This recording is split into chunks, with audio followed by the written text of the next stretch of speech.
we've had apologies from councillors Beverly Hopkins, Francesca O'Brien and Sue Jones and the co-opted member Beth Allender. Great, thanks. And I understand Councillor Mike Day is going to join us a little later on, but he's got mayoral duties. Oh, right, yeah, no, you've been in touch. Yeah, thanks, yeah. Right, disclosures. Are there any disclosures of personal and prejudicial interest? Anyone? No, we're taking that as a no. That's great. Prohibition of whip votes and declaration of party whips. And then next item is the minutes. If I could go through them page by page so you can check it's a true record. Page 1, page 2, and page 3. They're okay. Can I have a proposer? Okay, great. Thank you. Thank you very much. And letters from the panel to the cabinet member and vice versa. And that is, and if you've read through those, if they're acceptable. Yes. Okay, great. Thank you. We're down to public question time and no public questions have been received. So we move on to the main point in the budget, and that's the meeting, and that's the annual budget papers as they relate to education. And could I welcome Robert, the cabinet member, Helen, director, and Kelly, who's in, and the three of them are going to take us through the papers. Welcome. Okay, thank you, Chair. As you referenced, the budget for this year is outlined in the budget papers that are going to cabinet, but Kelly has a presentation which she'd like to share. So what I would propose is that we go through Kelly's presentation and then we can come to any points and any issues that members want to raise after we've heard Kelly's presentation. Is that, you happy with that? Thank you. I think Helen would like to. Just a brief word, yes. So the short presentation that Kelly has obviously is part of the pre-scrutiny process today for the whole of the education budget as a whole, as part of the council's budget proposals for this year, for the next financial year. But for the current financial year, I think it's important for us to recognise that the education part, the education department receives £202 million of the council's funding. In the next financial year, the proposal within the paper is that the education amount is uplifted to £215 million, which is the largest cash allocation to any directorate in the council. So the uplift reflects the resources available, but may not be enough to completely protect every school's individual budget across Swansea, and that is something that has to be recognised. So the pressures on school budgets are well known in terms of the pay awards, the inflationary pressures and the utility costs, which are affecting everybody in society. So Kelly's presentation will give you an overview of how that £215 million will be spent in education, but it will also highlight some of the challenges in the years to come. And we need to reflect as well on the recent announcement in terms of the extra £50 million or 3% for teachers' pay. It will be covered in the current financial year, but moving on to the next financial year, there is a degree of uncertainty as to how that will be funded. So I think it's worth noting before Kelly presents. Yeah. Great. Thank you very much, Kelly. Down to you.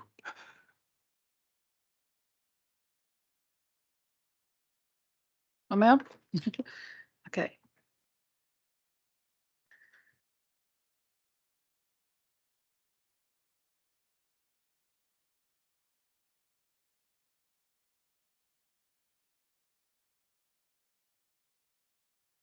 Okay, can everybody see that? Okay. So this is my first report, and what I've done is followed the template that was used before. So hopefully that'll be okay for you. But if it's not, give me any feedback and I can change it for future. The slides are in both English and in Welsh, but I'll concentrate on the English ones if that's okay for you. But they will be available for you to put online in both languages. So we have got a cash limit, Helen's mentioned, that's been given to us. And obviously when we've worked through our proposed budget, then we have to work within that cash limit. So that covers our schools as well as our central education services. So our strategy has always been to delegate as much funding as possible to our schools, to give them as much flexibility as we can. At the end of the day, you know, we're there for our schools and for our learners, and that's why we put as much as we can out to them. So we do prioritise some specific areas then within the non-delegated budget, areas of starting provision such as additional learning needs, you know, within that central budget that we've got as well. So at the centre, we then keep our absolute core minimum level for our statutory and regulatory duties. We recover as much service costs as we can beyond that. We have a number of service level agreements with our schools. So we'll provide a service, and if they want to buy our service, then they can buy back in. For example, you've got the music service there, and our catering and cleaning services are under SLAs. And we also charge as well to other grants, etc., where we can, as you know, to cover our central staff costs. And something that we've been doing a lot of lately, when we're looking at capital projects, our new school builds, we charge in the staffing costs for the project officers linked to that as well. So what are schools going to get? They're going to have a cash uplift of over £10 million, which is about 5.6% in their gross delegated schools budget. So the gross includes some grants post-16 and education improvement grants. That's how we show it when we gross it up. So as well as that, schools have got access to a rolling investment that we've made of £7 million over 10 years. And that's for our IT infrastructure and devices. So there's no cost for schools of that. That's being funded elsewhere from within the council. We've also got our ongoing investment in Band B, as we call it, our capital programme of £150 million for schools. And again, there's no cost to the schools to pay for the ongoing costs of that. And we have our continued capital maintenance programme as well, which is looking at 5.61 million in next year. We have been advised that we've got access to an in-year central energy budget provision of up to £6.5 million next year. Helen mentioned earlier there is a huge pressure on schools, as it is with everybody else, with the energy and utility bills going up. So we have targeted funding where we can in non-delegated budgets again to reflect some externally driven cost pressures. Home to school transport is the big one for us. You know, we have seen huge increases in fuel costs. You know, and we have to get those learners to school, so we've had to cover those. Also ELN as well increases. It's a national picture that those figures are going up. So we have had a cash increase in our central education budget as well. It is challenging to meet the savings targets that remain within our previously approved medium-term financial plan, but we are doing everything we can to sort of balance those figures out.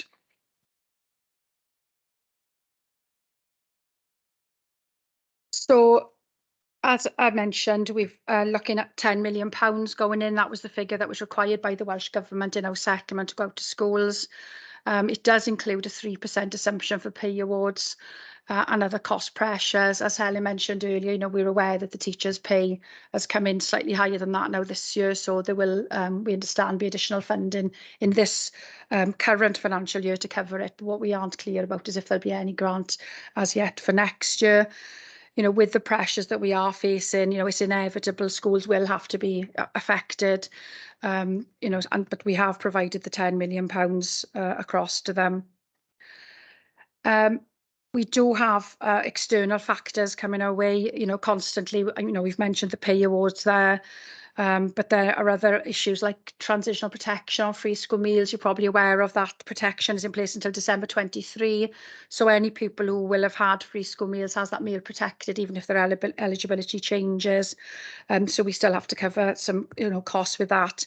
And also there's the rollout at the moment of universal free school meal provision out to some of our learners in primary schools. So we've already successfully rolled out a reception from September, and we're looking at year 1 now after February half term, and then we'll get the other year groups in as soon as we possibly can. So, schools will have received additional funding to meet some of the increases that we're coming across. However, we are noticing that there are going to be other pressures on them. We mentioned things like utilities, but we do note that other services are putting their costs up on schools as well. So some of the service level agreements that are on offer from other parts of the council will be going up to cover their awards as well, pay awards, etc. So ALN and specialist teaching facilities. We have introduced some formula changes. We recognise that statements are being phased out and being replaced by IDPs, independent plans for learners. And obviously our formula had to change then because we had statements in our plan. So we introduced a new formula from April. It's been agreed with our schools. We're going to phase it in over 5 years so that there aren't any sort of big changes for anybody to have to face. We have got another number of other formula changes that we were looking at as well in discussion with our Finance Group and School Budget Forum. So we're introducing something for transitional pupils. So this is where pupils have a rollover within the school year. And in particular, we notice in some of the schools close by the university are having a lot of pupils coming in after our count dates and leaving before the next count dates. So they're not getting the funding. So we're trying to help them out with that. We have with the ALN Act as well, I mentioned earlier about providing extra places. We've revised our pupil-teacher ratios in our SDFs, our specialist teaching facilities. So that created about an extra 45 places that were available to us. And we have invested a lot. It's gone through Cabinet before, but Pennerbryn Special School, and we increased the planned places there. And that means the pupils then can be educated within Swansea rather than going out of county, often at quite high cost. So we do always look at enhancing our mainstream capacity in schools. We always believe if the schools can have the funding and the flexibility, it's better for them to look at things, which is, what local management of schools is all about at the end of the day. One of the things that is delegated to them is day-to-day premises maintenance, and we do work quite closely with our schools to give them support and guidance on what they should do. For example, simple things sometimes like, if you clear your gutters out, you won't end up then having issues with water ingress further down the line. I've mentioned giving schools greater flexibility. There are still a number of grants that do come through to schools, though, so it's not just the delegated budget that comes from the council. They do have a number of grants, including the pupil development grant and education improvement grant that are quite large. So they are reliant on those grants, and we do, sort of hope that some of these grants could become sort of mainstreamed or come to us a bit sooner in future, so that schools aren't sort of worrying about the grant level that's going to balance their budgets. We do have a 3-year funding profile, obviously within the medium-term financial plan. We do have less clarity for the future years, and that's, I think, where we need to keep a keen eye and make sure that we are as streamlined and lean as we possibly can in the centre to make sure that the schools can benefit from that funding. Just a note there on the bottom about school reserves. We did have a high level of school reserves in March 22, around £80 million. That was mainly reflective of a number of large late grants that came through from the Welsh Government from COVID. Our prediction at the moment for the end of March 23 is that that's going to drop to more like 11 million. So that's a huge cut of reserve levels within 1 year for our schools. And then our non-delegated proposals. So these are our savings, and a lot of these have been carried forward from previous medium-term financial plans as well. So home to school transport, we are making inroads into making efficiencies on our routes and providing, minibuses instead of individual taxis for learners with ALN where we can. But as hard as we try, we get the additional pressures then coming to us for things like the fuel costs that keep increasing. out-of-county placements, we are, looking good on that target because of those pen and Bryn places. So what we're looking to do is stem the flow of pupils going out rather than bringing pupils back in where they're placed, with friends, etc., in out-of-county provision at the moment. The catering and cleaning services, we've given more money to schools basically so that they can pay extra in the SLA back to us. And we have reviewed our IOTA spending. We've established the new Maestero pupil referral unit, and that's become established now on one site instead of a number of sites. So we're obviously, as we're embedding that, then we're realising savings. Some pressures though to note. The full emerging implications of the ALN Act. I believe this was quoted originally as being cost neutral, and we're quite, quickly finding that isn't the case. So we are keeping a keen eye on that. We have reviewed our directorate leadership and management structure, so that's now embedded, and we are looking at focusing our resources as best we can from other funding streams. I mentioned earlier, we're using grants wherever we can. And then we do have then the phased rollout of universal free school meals provision.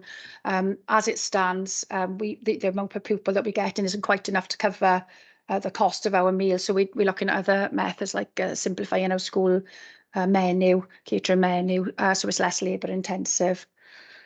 So that was a bit of a whistle stop tour really. So I don't know if anybody has any questions following that they want to ask.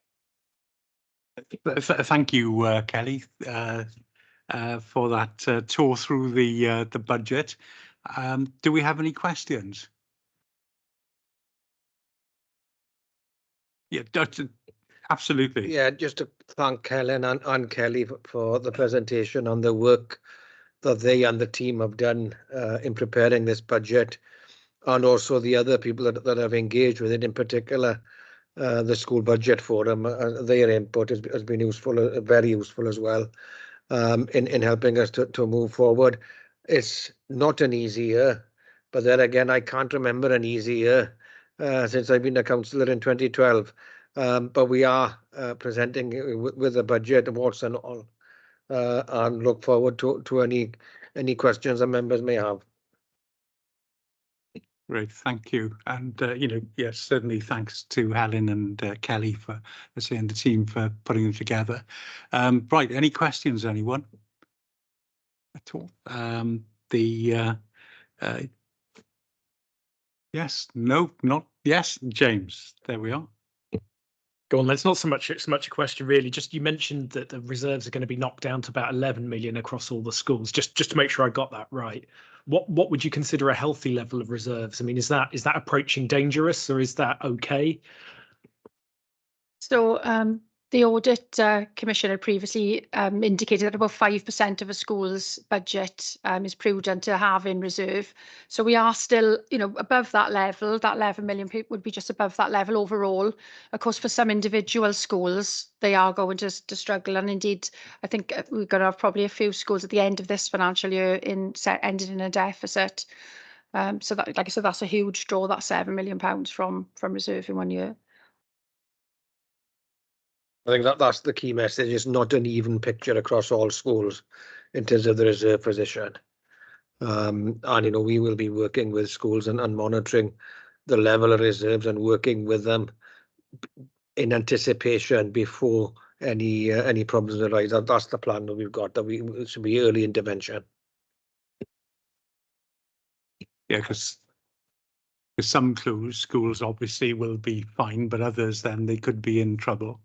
And obviously we'll need that extra cash or help and assistance. You mentioned the allocation was 202 million. Before it's gone up to 215 million, which is the largest cash allocation of any department. To keep in line with inflation and other pressures, what would that, or should that have been? What would you have liked it to have been? I'm going to say more. A lot more. I think comparatively, if you think about inflation being 10%, I think that uplift is probably less than 10%. And I think that's the general picture for our schools. As much as we'd like to give them more money, we can only give the available resources that we've got.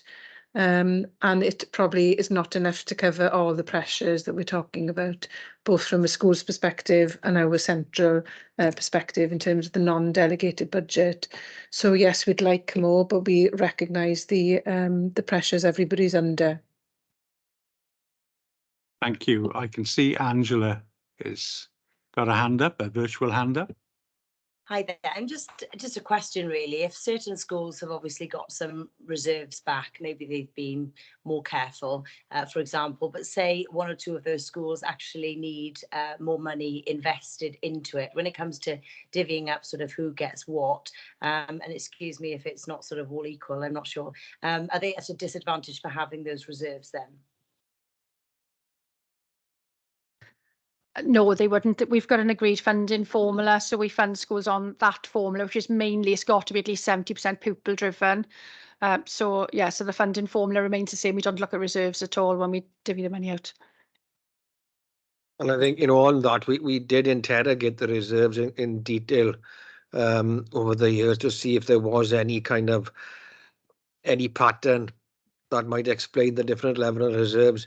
And I think the conclusion was that there isn't any pattern. It's not linked to, say, deprivation, that you say that the most deprived schools are the lowest reserves, or that Welsh medium schools are the lowest reserves. It wasn't as easy as that. And a lot of it is related to issues like historic decisions, historic pupil numbers, the staffing profile of the school, how many experienced staff they've had, how many senior staff compared to newly qualified teachers. It's so complex. Each school is unique, and I think that was the key message coming back from that piece of work. Thank you, Robert. I can see Sarah's got a hand up. Hi, something left of field. Kelly, you mentioned about the school dinners that you'd have to make them less labour intensive, I think was the phrase you used. How is that going to affect nutrition? Does that mean sandwiches rather than a hot meal? I know it's really difficult balancing the books with that, but I'm just worried with the children, the level of child poverty will be going sky high, and it could be the main meal of their day. Thank you. Yeah. No, it won't affect the quality of the meal because we have a healthy eating agenda that we have to follow, and we have to provide that nutritious meal. But I think, we're looking at things, whereas if we can, as an example, but buy in frozen something rather than somebody sitting there peeling veg, things like that. That's what we're looking at. So it's less labour intensive, so we don't need additional staff to prepare it. Oh, thank you. On the school, obviously on the catering front, do you get as much as you can locally for that, local produce? Because I know there was a project with Bishopston Comprehensive School that did, and they had a lot of publicity and television publicity about that, where it was from the farm to the fork. Yeah, food to fork. Yeah, the project we did, it was successful. We have a contract. Most authorities in Wales have a contract that we buy up to nationally. So the provider we've got at the moment, then we're assured then they can provide for all our meals. And I think part of that, there is a change in the procurement regulations coming up as well. So part of that, when the retender goes through, is that they will be looking more at local providers. Through that as well, and of course we've got the food bill as well coming through as well, which could enhance that as well. Great, thank you, because I think it's important because you're giving jobs then to people locally, but I'm mindful, of course, about the cost as well. It's a double whammy, isn't it, Sandra?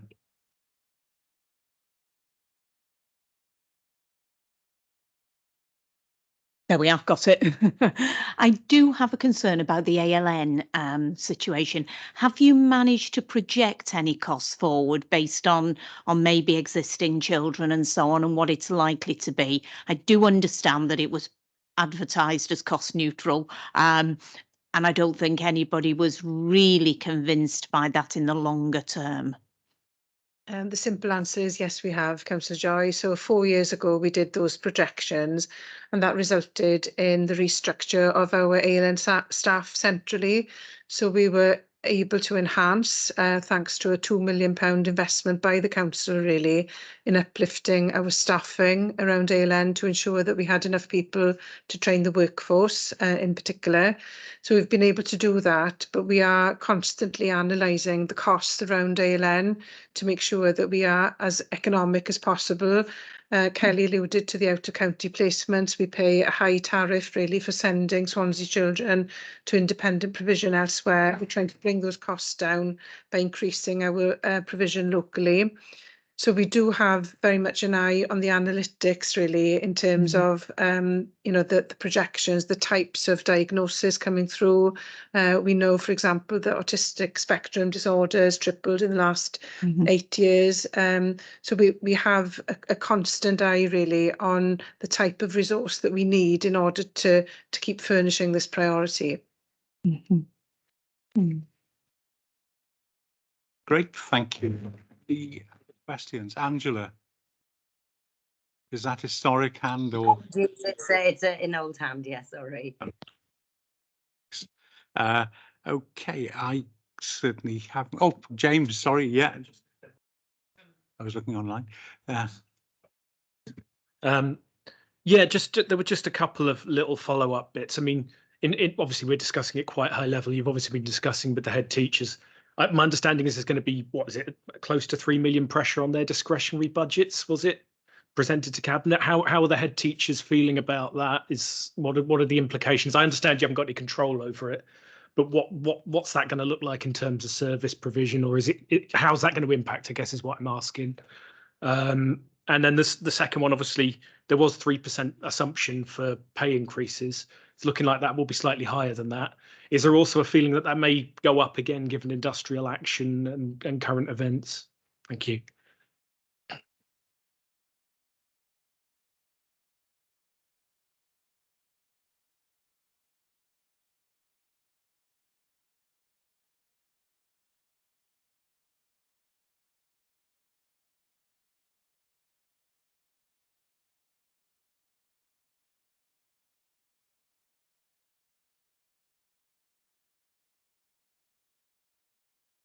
Can't hear anything. Sorry, I do apologise. I forgot to put my microphone on. So in terms of answering the second question first, in terms of the determination of pay going forward and future pay awards and what that could look like, those are determined by an independent pay review body, and those ministerial discussions that we heard about in the press last week with trade unions will obviously reopen that debate really, and the independent pay review body will determine what's required. As a council, we've made a 3% assumption for this financial year, although of course the pay award before the pay dispute was discussed at any level really was determined to be 5%. So there was already a gap between September and March this financial year. So the additional 3%, which is 1.5% consolidated and 1.5% non-consolidated, in terms of this year, that's been covered by Welsh Government. We don't know about 2023-24. So I think the key thing for us is to wait now until the outcome of the independent pay review body, but the Director of Finance in Swansea Council will keep a close eye on the outputs of that committee and that board really in terms of determining nationally what pay for teachers looks like. Does that help? The reality is that there'll be more of a pressure in the next year than there is this year. But that's something we need to bear in mind moving forward in terms of next year's preparations as well. Kelly, you were coming in with a second.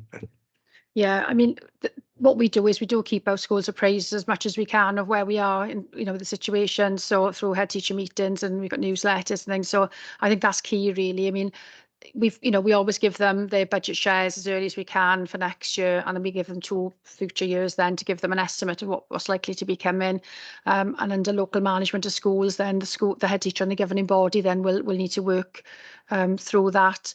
So obviously things are it's not going to be fully funded as they thought. We mentioned earlier, 5.6% cash increase for them, which could more or less be consumed by the pay award then, isn't it? So so things are going to be tight, but we will work with them and give them advice wherever we can.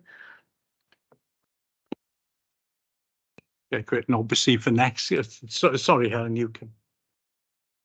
Just to supplement what Kelly said in terms of the early communication with our schools around what's available to them in terms of spending.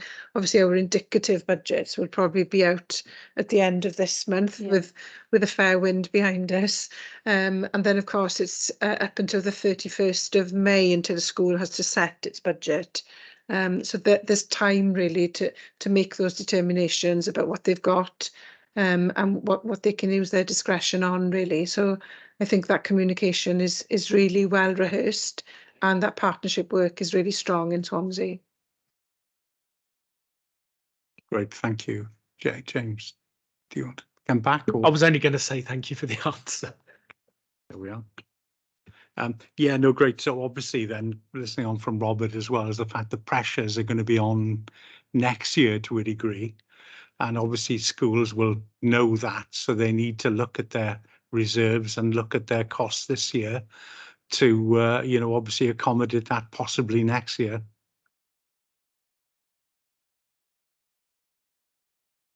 Yes, I mean the reserve levels that we've seen being shrunk this year because we had such a cash amount of grant money coming in. It did inflate and bolster the reserve levels.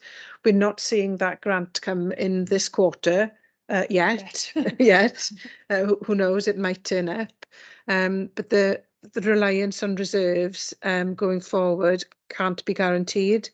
So for some schools who have been able to keep those reserve levels very high, and we've got an analysis that shows that some schools are at the 25% level of their overall budget.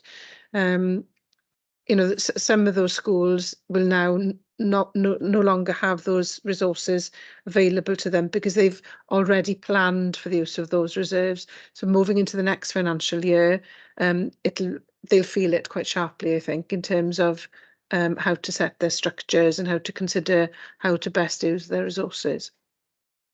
What I think it's probably a question for Scrutiny, is a question for the CDCs, is a question for us all involved in education. There's the headline rate of inflation, and there's education, there's schools inflation, and that derives from the nature of the cost pressures facing schools and whatever the rate of inflation is in each of those constituent parts. So that's very often higher than the average rate of inflation, because you're talking about things like salaries, you're talking about fuel costs, you're talking about heating costs, those costs that affect schools more than others.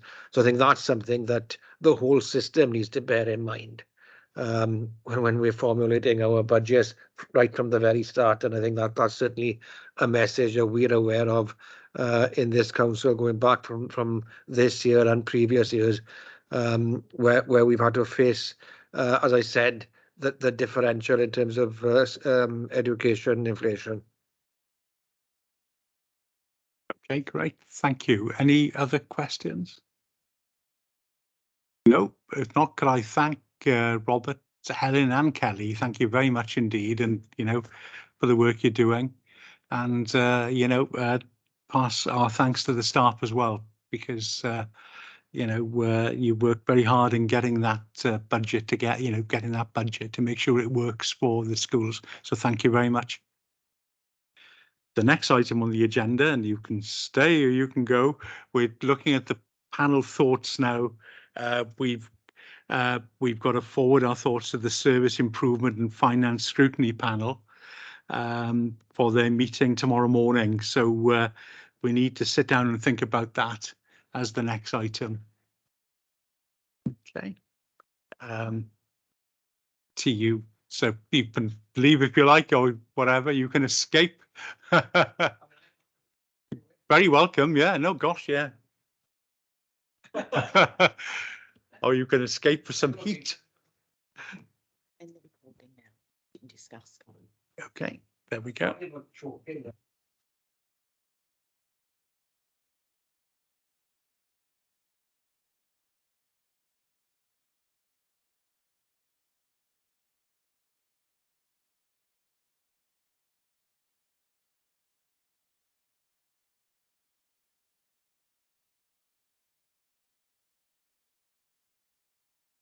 So that's probably quite timely, actually, and so that's in on the 16th of March. And obviously that will be an in-person meeting.